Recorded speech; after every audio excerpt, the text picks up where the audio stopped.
کہ سچے سپاہی تھے، سچے ایماندار تھے، نبی کے وفادار تھے، نبی کے وفادار تھے۔ عرض کرنے لگتے ہیں حضور، اماں حضور مہربانی کیجئے، اپنے فیصلے پہ نظر ثانی کیجئے، یہ مت سمجھیے کہ آپ کا بیٹا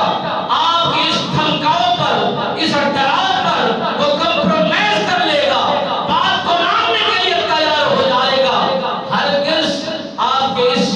بہت بڑے دھچکے کو میں قبول کرنے کے لیے تیار ہوں۔ میں آپ کے ساتھ ہرگز صلح کرنے کے لیے تیار نہیں تھا اور نہیں رہوں گا۔ حضرت سعد رضی اللہ تعالیٰ سرکار فرماتے ہیں میرے دل میں یہی تمنا تھی کہ ایک لمحہ بیٹھے گی، ایک گھڑی بیٹھے گی، دھوپ کی اتنا شدت ہے، یہ ستا دیتی ہے، دھوپ کی اتنا تکلیف ہوتی ہے، انسان کو بے بس کر دیتی ہے۔ حضرت سعد رضی اللہ تعالیٰ سرکار فرماتے ہیں میں نے دل کے اندر یہ تصور کیا کہ میں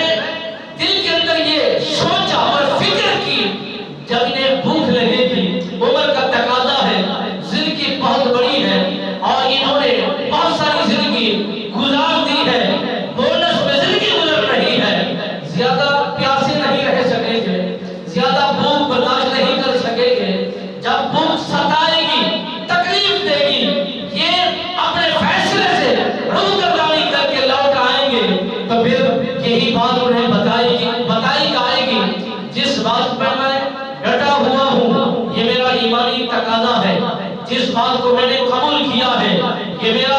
بہت بڑا امتحان ہے، میں اسے ہرگز چھوڑنے کے لیے تیار نہیں ہوں، اسے روح گردانی کرنے کے لیے تیار نہیں ہوں، اسے کسی صورت میں چھوڑنے کے لیے تیار نہیں ہوں۔ حضرت سعد رضی اللہ تعالیٰ سرکار فرماتے ہیں جب یہ باتیں دھمکائی اور ڈرائی گئی، میں نے ایک دن بھی دیکھا، دوسرے دن بھی دیکھا، تیسرے دن بھی میری ماں ڈٹی رہی کھلے آسمان کے نیچے، دن گزارتی ہے، نہ کھاتی ہے، نہ ہی پیتی ہے، نہ ہی کچھ کرنے کو تیار ہے، نہ ہی کسی بات کو ماننے کے لیے تیار ہے۔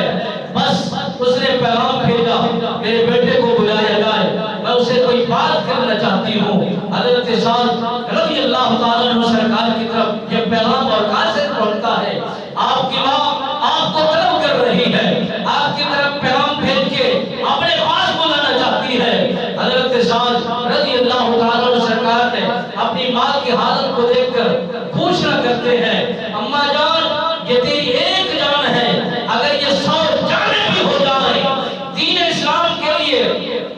ایک ایک کر کے بار دوں گا، مگر دین اسلام کے لیے روح گردانی کرنے کے لیے تیار نہیں ہوں، ہٹنے کے لیے تیار نہیں ہوں۔ کہ تو باطل مذہب کے لیے اتنا ڈر سکتی ہے تو میں حق اور سچ مذہب کے لیے اتنا قربانی دینے کے لیے بھی تیار رہتا ہوں۔ اس کی ماں نے یہ بتایا کہ زمانہ تیرا جینا محال کر دے گا اور تیرے رہنا تیرا محال کر دے گا، تجھ پر تان کرے گا، تجھ پر باتیں کرے گا کہ یہ اپنی ماں پر رحم نہیں کیا، اس نے ماں کو ظلم و زیادتی کا شکار بنا دیا اور اس کی ماں اس کی وجہ سے مر گئی اور اس کی ماں اس کی وجہ سے اور صدمے سے مرتب ہو گئی۔ حضرت سعد رضی اللہ تعالیٰ عنہ سرکار نے اماں حضور کے مخاطب ہو کر یہ کہنا شروع کرتے ہیں میں لوگوں کی باتیں برداشت کر سکتا ہوں، لوگوں کے تانے برداشت کر سکتا ہوں،